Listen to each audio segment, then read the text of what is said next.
रहीम अस्सलाम वालेकुम। बुशरा देसी पकवान में खुश आमदीद। आज मैं आप लोगों के साथ अरबी गोश्त शेयर कर रही हूँ।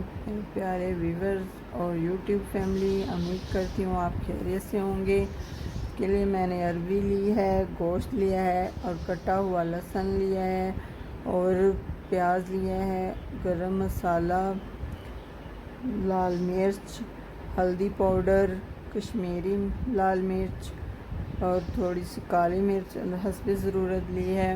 और सबसे पहले मैं कुकर में गोश्त को ऐड कर दूंगी। अगर मेरे चैनल पे नए हैं तो सब्सक्राइब कर लें ताकि मेरी आने वाली वीडियो आप तक पहुंच सके। उसके बाद इसमें मैं लहसुन ऐड करूंगी कटा हुआ।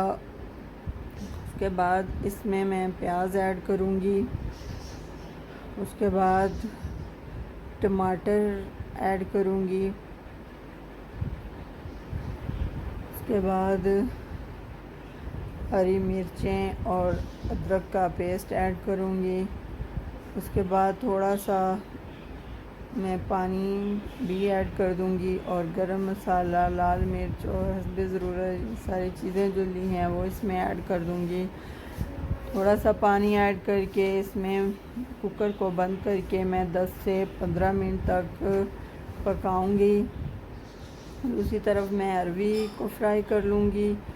अरबी के लिए मैंने थोड़ा सा कुकिंग ऑयल लिया, उसको गरम कर लिया है और उसमें अरबी को फ्राई करूँगी।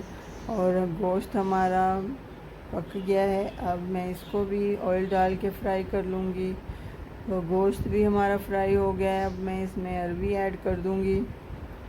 अरबी को भी मैं हल्का सा फ्राई करके उसमें हस्बे ज़रूरत पानी ऐड कर दूँगी। तो जब तक हमारी अरबी नहीं पक जाएगी तब तक हम इसको पकाएंगे। तो हमारी अरबी भी पक गई है। अब इसमें मैं धनिया पाउडर ऐड करूँगी और थोड़ा सा गरम मसाला पाउडर ऐड करूँगी।